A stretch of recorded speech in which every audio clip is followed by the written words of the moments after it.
আসসালামু আলাইকুম, স্বাগতম জানাচ্ছি বিবিসি নিউজ আন্তর্জাতিক সংবাদে। শুরুতেই সংবাদ শিরোনাম, এরপর বিস্তারিত। ইরানকে দেওয়া যুক্তরাষ্ট্রের ১৫ দফা শান্তি প্রস্তাবে আছে যেসব শর্ত। ইরানে হামলা অব্যাহত রাখতে ট্রাম্পের উপর চাপ দিচ্ছেন সৌদি যুবরাজ। লারিজানির স্থলাভিষিক্ত কে এই মোহাম্মদ বাঘের? ইরান ইস্যুতে উভয় সংকটে ট্রাম্প। দর্শক, এতক্ষণ শুনছিলেন সংবাদ শিরোনাম। এখন বিস্তারিত। আপনি যদি ইসরায়েলের ধ্বংস চান এবং মুসলিমদের পাশে থাকেন, তাহলে ভিডিওতে লাইক করে চ্যানেলটি অবশ্যই সাবস্ক্রাইব করে দিবেন এবং আপনার মূল্যবান মতামত অবশ্যই কমেন্টে লিখে জানিয়ে দিবেন। এখন বিস্তারিত। ইরানকে দেওয়া যুক্তরাষ্ট্রের ১৫ দফা শান্তি প্রস্তাবে আছে যেসব শর্ত।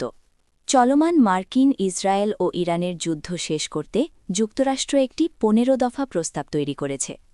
নিউ ইয়র্ক টাইমসের তথ্য অনুযায়ী দুই বেনামি কর্মকর্তা জানিয়েছেন, এই প্রস্তাব পাকিস্তান সরকারের মাধ্যমে ইরানকে পাঠানো হয়েছে।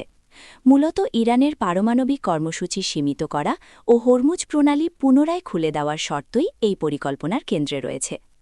ইসরায়েলের চ্যানেল ১২ জানিয়েছে, এই কাঠামো গৃহীত হলে দুই পক্ষ ১ মাসের যুদ্ধবিরতি ঘোষণা করতে পারে। এরপর এই কাঠামোর ভিত্তিতে একটি আনুষ্ঠানিক চুক্তির আলোচনা শুরু হবে। চুক্তির অংশ হিসেবে ইরান সব ইউরেনিয়াম সমৃদ্ধকরণ কার্যক্রম বন্ধ করতে এবং সব সমৃদ্ধ ইউরেনিয়াম হস্তান্তর করতে রাজি হবে।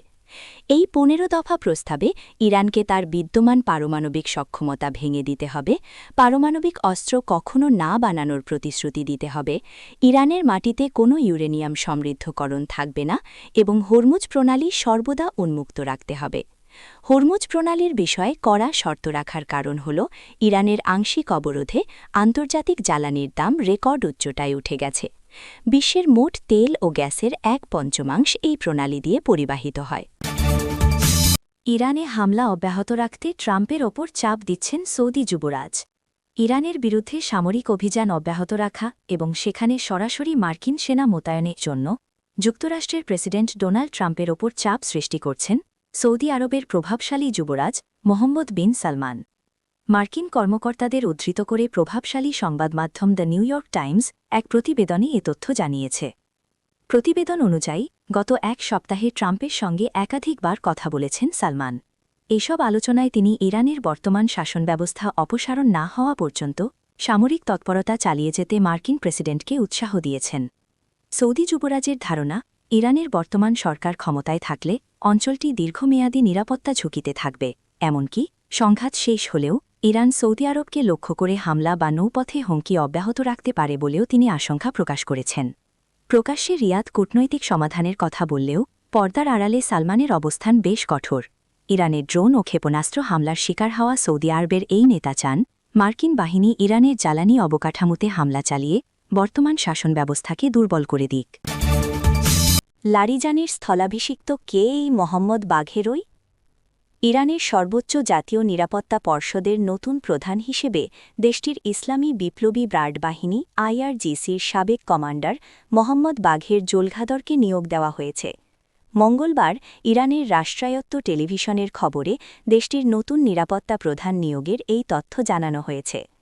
ইরানি সংবাদমাধ্যমের খবরে বলা হয়েছে, ইসরায়েলি হামলায় দেশটির সাবেক নিরাপত্তা প্রধান আলী লারিজানির স্থলাভিষিক্ত হিসেবে মোহাম্মদ বাঘের দায়িত্ব গ্রহণ করেছেন। ইসলামী প্রজাতন্ত্রের অন্যতম প্রভাবশালী কর্মকর্তা লারিজানি গত সপ্তাহে ইসরায়েলি হামলায় নিহত হন। ইসরায়েলের হত্যার দাবি করার পর ইরানের পক্ষ থেকে লারিজানির মৃত্যুর খবর নিশ্চিত করা হয়। নতুন সেক্রেটারি মোহাম্মদ বাঘের এর আগে আইআরজিসির একজন কমান্ডার হিসেবে দায়িত্ব পালন করেছেন। এছাড়াও তিনি ইরানের বিভিন্ন দপ্তরে উচ্চ পদে দায়িত্বে ছিলেন। ২০২০ সাল পর্যন্ত টানা ৮ বছর তিনি দেশটির বিচার বিভাগের কৌশলগত শাখার উপপ্রধান হিসেবে কর্মরত ছিলেন। এছাড়া আইআরজিসির জয়েন্ট স্টাফের প্রধান, আইআরজিসির ডেপুটি কমান্ডার ইন চিফ এবং স্বরাষ্ট্র মন্ত্রণালয়ের নিরাপত্তা ও আইন প্রয়োগকারী বিভাগের উপপ্রধান হিসেবেও দায়িত্ব পালন করেছেন জোলঘাদর। ইরান ইস্যুতে উভয় সংকটে ট্রাম্প। ইরান ইস্যুতে আবারও নীতিগত দোলাচলে পড়েছেন মার্কিন প্রেসিডেন্ট ডোনাল্ড ট্রাম্প।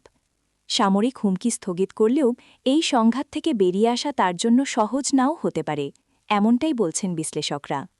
সম্প্রতি ট্রাম্প ইরানের বিদ্যুৎ কেন্দ্রে হামলার হুমকি সাময়িকভাবে স্থগিত করেন।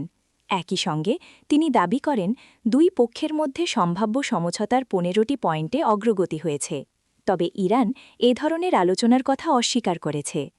বিশ্লেষকদের মতে যুদ্ধ শুরু করা সহজ হলেও তা থামানো কঠিন, বিশেষ করে এই সংঘাত এখন এমন এক পর্যায়ে পৌঁছেছে যেখানে সামান্য উত্তেজনাও বড় আকার নিতে পারে।